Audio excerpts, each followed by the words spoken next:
His name was Geralt of Rivia. He was a witcher, a professional monster slayer.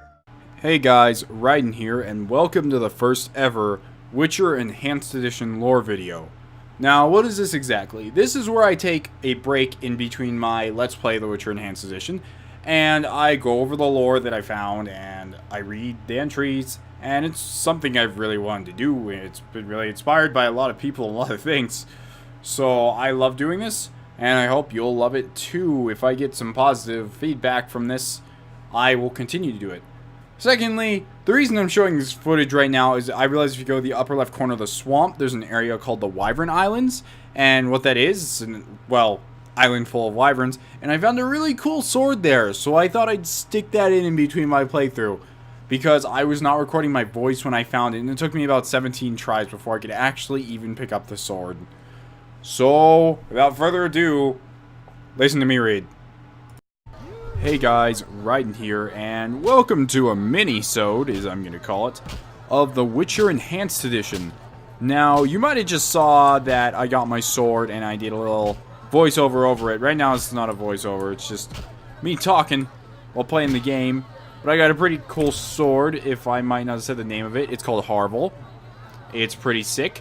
And the only reason I actually didn't make the meteorite sword like I said I would last episode was because this was better than any combination of meteorites I have at the moment. And I heard that most weapons that you just find are better than meteorites, so you're free to just sell them. Anyways, today's going to be a bit of a different episode. It's going to be a 0.5 episode, I believe it's 27.5. And we're going to spend this episode reading lore, so don't worry, I'll have the other one up by tomorrow, the next day, and we'll get back to the finale of Chapter 2. But for right now, I actually wanted to do a lore video on things we have not read yet. So I'm just going to go through the journal, and we're going to read tons of stuff. And we're going to try to go over some characters.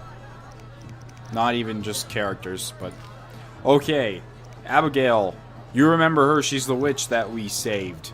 A witch named Abigail lives in the village outskirts. Though the villagers buy herbs and potions from her, she also faces much hostility. The Reverend informed the congregation about Abigail had uttered the curse of the Hellhound, and the witch was surrounded by an angry mob. I decided that she didn't deserve to die, and saved her from being lynched. Abigail left the outskirts for good. There was Alvin, that was a little boy. I don't feel like going over every character, I'm just going to go over the characters I find interesting. Now, Azar Javed actually has a wide description. If you remember... Alright, anyway, I'm just going to read this. The mage attacked Kaer Morhen in order to steal the Witcher's secrets hidden in the fortress. One of the leaders of the fortress that attacked Kaer Morhen was a mage so powerful that even Triss Merigold could not oppose him. The organization that he leads uses the symbol of a salamander. The mysterious mage using the salamander symbol is a skilled alchemist who is researching mutation. The mysterious mage is Azar Javed, an exotic name suggesting that he comes from a distant place. The mage is in hiding, yet his influence extends over the whole of Vizima and possibly beyond. My adversary is a renegade mage. This means that, for some reason, he was expelled from the wizard circle. In the past, renegade mages performed the Witcher's mutations. Women are another weakness of this wizard, and his lust is equal to his appetite for magical power. Even powerful men have their weaknesses. Azar Javed likes to bask in luxury. Okay, that's interesting. Yeah, if you remember, he's the one that attacked Kaer Morhen and stole the mutagens. There's Carmen, that's just the prostitute that's outside. She's like the ringleader of the prostitute. Okay, Dandelion. Dandelion's actually like a huge friend of Geralt. All the way lost his memory in here. You'll see soon enough. I hope he shows up more. I met Dandelion, who's supposedly always been my best friend. From what I heard, Dandelion is an indefatigable... Jeez, new word. Windbag, a buffoon and a wastrel. He's also a womanizer with an incredible talent for getting into trouble. At the same time, Dandelion is a truly talented artist, despite his tendency to wander the countryside and eke out a living through occasional performances. He appears a lot in the books, and he appears a lot in here. Actually, the book almost completely, the first book, The Last Wish, not Last Wish, I keep saying Last Wish, Blood of Elves, just starts off with Dandelion in a bar, or singing songs, so I think it's pretty cool. He's not really that important. This is another Witcher. Yeah. He shows up in the... Alright, there's Golan Vivaldi. I'm really not too interested in talking about him. Herrenbrog. Jethro, the coked out guard, or I guess fizzed out, since it's Fizztech. Kalkstein, the absent-minded alchemist, seems nice, but it's obvious that scientific theories are of greater concern to him than the more prosaic aspects of life. Kalkstein has dealings with Vizima's criminal underworld. Strange company for an alchemist to keep. Even though he calls himself a scientist, Kalkstein is an alchemist, so he definitely dabbles in magic. Yeah, I kind of wrongly accused him. Me, cool, I don't really care about it. Odo. Okay, here's the professor. If you remember, he's with the Salamandra, and we saw him as we were leaving the jail when we got locked up, and the guard just let him go. One of the leaders of Salamandra attack on Kaer Morhen was a man called the Professor, who seemed to be a cunning assassin. The other leader was a mage. It turned out that the assault on Kaer Morhen was not the Professor's first foul deed. The arrest warrant shows clearly that my opponent is a wanted man. The Professor was released from the dungeon right in front of my eyes. He mocked the law and proved me just how powerful Salamandra is. Now, if you remember, in this last episode, Raymond, we actually figured out he was dead. So, we found his body in the cemetery. So, I'm only assuming that the Professor is the one that is right now transformed and looks like Raymond. Alright, anyway. Ramsmeet. Ramsmeet sent his people to St. Labodia's hospital. His bandits attacked me when I tried to interrogate the prisoner being kept there. I met Ramsmeet, the leader of the gang from the Temple Quarter. He didn't make a good impression. I think the feeling was mutual. His boys react nervously to the symbol of Salamandra. It is evident that they have some links to the organization. My suspicions turned out to be false. I found proof that Ramsmeet was not the leader of Salamandra. Alright, Raymond. I hired a detective named Raymond Marlowe to help me search for Salamandra's leader. Raymond, a bitter, cynical man, refused to lift a finger until I paid him. But he also seems to know a lot, including his craft. Someone has assumed the detective's identity and I can prove it. I found the detective's body. Someone discovered I was working with him and they clearly didn't like that. They killed him and assumed his identity. I know why. I need to know why. That's what I said. When I said that he's the Professor, I think that's just an assumption. There's the Reverend from earlier, but he's not a big deal. There's Shawnee. I actually don't know a lot about her. She approached us and we never really talked about it. But let's see.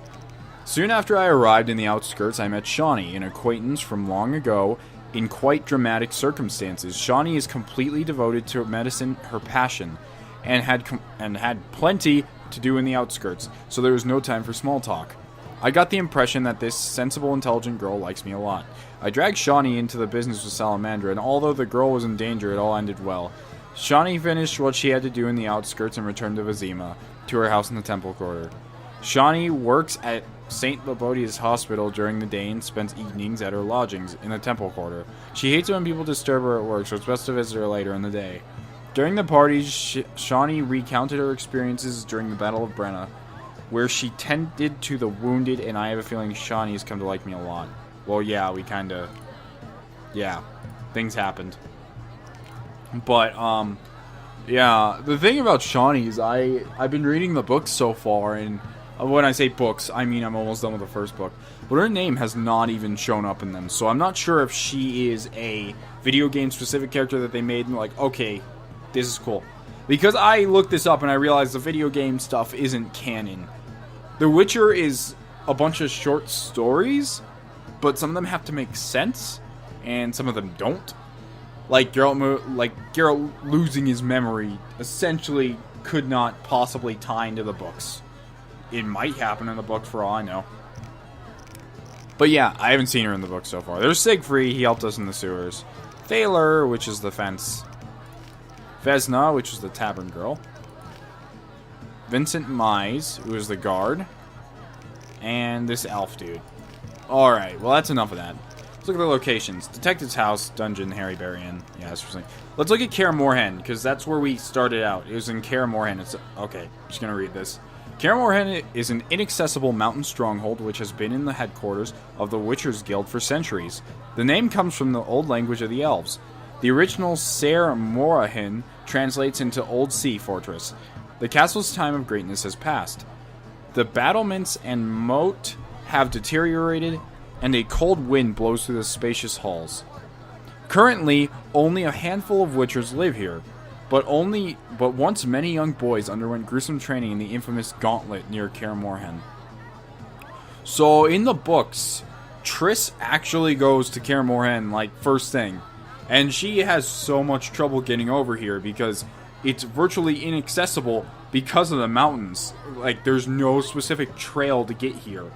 You have to, 1, not get lost, and 2, not fall off the many cliffs that you climbed here over to get here. So that's a thing. The inn, okay. Laboratory, that was in Kaer Morhen. The Mage's Tower. This is something I want to read about. If you remember, the Mage's Tower is the tower in the swamp that Colxine asked us to help to go and, you know, just go and get it. Go and get inside. We have to collect the 10 Sephryids. We have 9 out of 10 right now. Alright. The Secret Gates recounts the story of a mage who built the tower in the swamp. To erect the building on marshland, the sorcerer had to tame the element of earth and protect the tower's spells. While delving into the secrets of magic, the sorcerer trifled with the forces of nature. The mage was betrayed by his beloved. A magical cataclysm ensued. Catastrophe struck. The mage perished and all his works were sealed in the tower. Ain Soph Art is a tome that details in a very tangled manner where to look for the Sephryids. Okay, it's just telling you what the Sephryids are. Well, you know what they are. Non-human district, sewers, Shawnee's home, St. Lubodia Hospital. Yeah, let's read about that. The hospital, named after the prophet Lubodia, was set up in a former temple of Melitele? I don't know. To this day, a triple-body statue of the goddesses stand inside. Nurses and novices work there, trying to help those struck by the plague. It is not a pleasant place, filled with moans and suffering and the stench of their excretions. Okay, I'm done. Oh, the swamp actually has a lot to... We've been through the swamp, though. There's not too much. Temeria.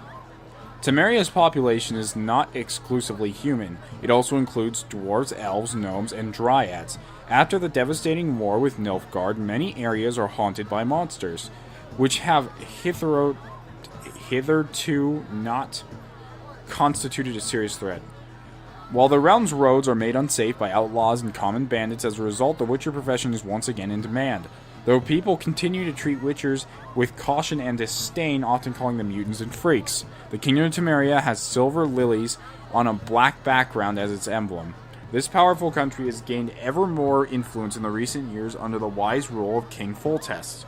Across the Pontar River, the kingdom borders Redania to the south, and in the east is hemmed by mountain ranges, including Makham, the mainstay of dwarves and gnomes, past which lie the lands of Lyria and Aedirn. The capital of Temeria is Vizima, lying on the shore of Lake Vizima. The second largest city is Maribor. Temeria mints its own coin, the Orin. The most widespread religions are the cult of I can't pronounce your goddamn name, and the belief in the eternal fire. Temeria is home to the headquarters and many commanderies of the Order of the Flaming Rose. Okay. Well, that was interesting. Not really much I have to say. There are a few monsters we haven't read up on. And no, I'm only reading the ones that I haven't looked at before, because I know I've read it. The Cockatrice, I've actually read this entry once.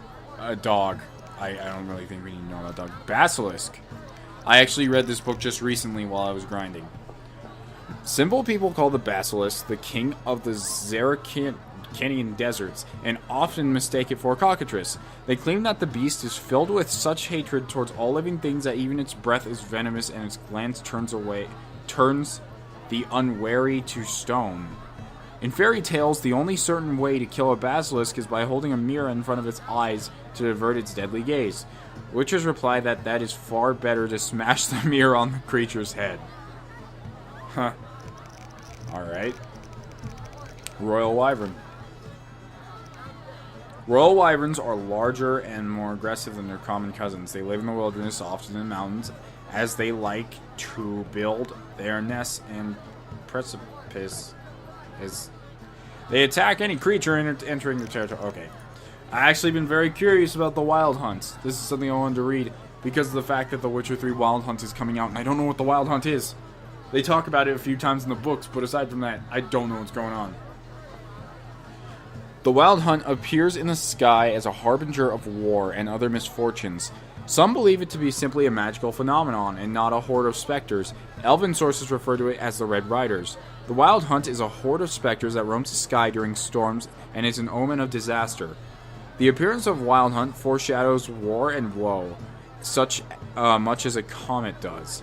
The spectral Wild Hunt sometimes appears in nightmares of the accursed or those touched by destiny. Okay, Siri has a lot to do with that. That's just the regular Wyvern. We've read this. We've read that. Okay, I think I've read every entry I ever wanted to. Formulas, ingredients, we don't really need to read that. Glossary. Catriona, a disease which quickly spread through all the northern countries. After the war with Nilfgaard, those who suffer from Catriona die in a terrible death. Their convulsions become stronger each day. They vomit blood and mucus and have bloody diarrhea. After a fortnight or so, they die in agony. That's very Witcher-like. Anyway, that's all the sick people in the hospital, if you don't remember. Cult of the Eternal Fire. Worshippers of the Eternal Fire believe that in the undying flame as a symbol of survival and a guide through the darkness. They view it as a harbinger of process and better days to come. Clerics of the Eternal Fire oversee the faithful as well as their temples. I cannot talk. Where flames burn continuously. The Order of the Flaming Rose is the cult's militant arm. Awesome.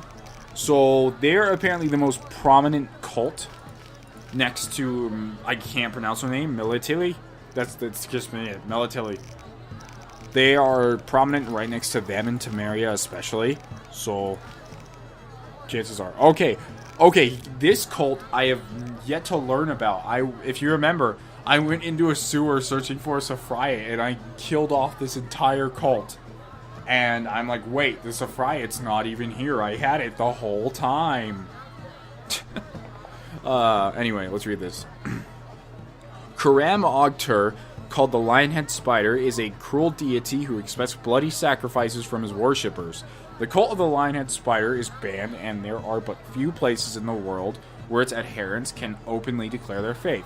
Temeria strives to eradicate belief in the Lionhead Spider, and the cultists are tried as murderers. Okay, dwarves. Dwarves are shorter than humans, but tougher and more muscular.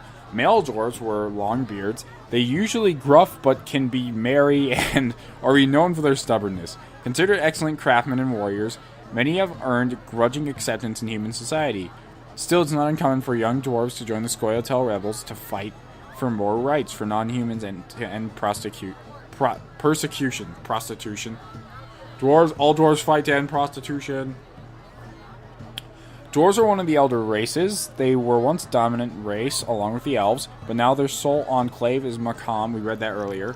A mountain city rich in metal and mineral deposits. Of all the elder races, dwarves have assimilated the best, and many now live in human cities. They run businesses, are often wealthy, although they meet with disdain and distress. During the war with Nilfgaard, dwarves made a name for themselves as mercenaries, although many of them also fought the Scoia'tael commando units against Northern Kingdom. Alright. Elves. Oh my goodness. I want to read this, but at the same time I don't. That's a lot of info. I'll get back to it. I'll see how much time I have. Fizztech is an illegal narcotic that is widely used in Temeria. It takes the form of a white powder and is highly addictive. It can be manufactured only by professionals with the use of complicated alchemical equipment. Gnomes. I have yet to see a gnome. No, I don't. I see them all the time. I haven't seen a gnome that talks to me, but I see a bunch of Scoia'tael that have gnomes. Actually, forget what I said. The lumberjacks. There's a lumberjack gnome I talked to. Gnomes are secretive and mysterious. Most of them live in Makam and are allied with the dwarves. They seldom interact with humans. Gnomes are talented craftsmen, minor inventors. Their technology is superior to that of humans, and gnome weapons can be equaled by no others. They are also considered the eldest race on the continent. Order of the Flaming Rose. I believe we just read something on them. The Order of the Flaming Rose was established after the war with Nilfgaard by a charismatic leader, Jacques de Aldersberg, on the foundations of the deteriorating Order of the White Rose. De Aldersberg's aim was to protect the people from monsters and other evils, and to promote belief in the eternal fire. The Order's headquarters is located in Vizima with numerous commanderies spread throughout the whole of Temeria. Now, if you remember, I was wondering why Siegfried, who works for the Order of the Flaming Rose, asked us several times, hey, Geralt, join the Order of the Flaming Rose. And I'm like, I don't even know what the hell you guys do. And Geralt himself was just like, no, there's no way I'm doing that. But they actually kill monsters, so I can see why they would want to hire Geralt as an asset. Anyway, the book People of Shadows reveals some secrets. Okay, I've read that before. The Scoia'tael. The Scoia'tael are a group of elven and dwarven rebels fighting against the discrimination of non-humans. They are divided into commando groups or independent squads. Their protests against racism quickly turn to violence.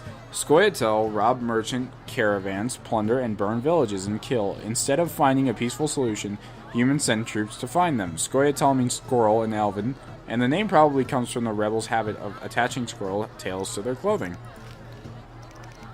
Witchers. I don't think No, I read the entry on Witchers before. Alright, I think all I'm going to read is elves, and then that's actually just going to be it for this episode. Alright, here's the biggie. After gnomes, elves are the eldest race on the continent. They created a magnificent civilization, and the greatest human cities, like Vizima and Oxenfurt, were built upon elven ruins. Elves also have a special affinity for magic. Although their magic is different from that of humans, elves are long-lived, yet the reproductive period of their lives ends quite early on. Moreover, they reproduce much more slowly than humans. This is why they were defeated, the reason why they lost their preeminence in the world. Today, only 2 enclaves of the race remain. The Blue Mountains, where the elves suffer privation and are dying out, and Dol Blathana, the Valley of Flowers, which is ruled by the sorceress Ened Ongleana. The Valley of the Flowers is dependency of Nilfgaard. Okay. Now, if you remember, not if you remember, because you never learned this, but in the books, this isn't really a spoiler, but they actually, Witchers learn the Elven language very early on, and if you've noticed, like, at least 30% of the people in the world of The Witcher are literate. Most people are illiterate. And the fact that Geralt knows the Elven language is a whole nother thing. I believe the book said that Geralt went to a sort of religious school. Like a biblical school. It's not called the Bible in here, but I'm just making an example. And he also sent his, I'm not sure what you'd call her, but he also sent Ciri to one, and she also learned the Elven language. So pretty much every single Witcher is actually proficient in speaking Elven. Which is pretty nice, because a lot of people can. Alright, anyways. Elves are a beautiful, long-lived race. They have pointed ears, sharp features, and possess no canine teeth. Elves are arrogant and proud, and over many centuries they have developed a high and sophisticated culture. Few remain today, however, these are in constant conflict with human civilization. That is why so many young elves eager to fight for their rights join Scoia'tael commando units.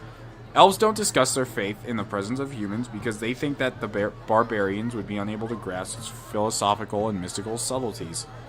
Most humans, on the other hand, don't care even about elven beliefs. It is a fact that some elves believe in oh my goodness, that word. The mother goddess who seems to be an embodiment of the goddess Militali. Stop, elves. Stop making words. I can't pronounce. Okay. I think that sums about everything up for this episode. We've gone through everything I actually wanted to get through. So, on this next episode, since I've been grinding up a little bit, and yeah, on this next episode, I think I'm going to try and make it a sort of grand finale. I'm not sure if the episode's going to come right away, or if I'm going to work on some stuff in between. But for now, you guys get a lore video. I hope you guys like it. If you really actually enjoy lore, which I hope you do, it's something that's really cool to me and that keeps me hooked on this game. Tell me in the comments how you like that stuff, because I might do it again, or I might do it... No, I'm not going to do it less. I'm still going to read and nerd out about this. Anyways, Raiden out. Enjoy my new end slate. Hoi hoi. People live close to the earth and the sky.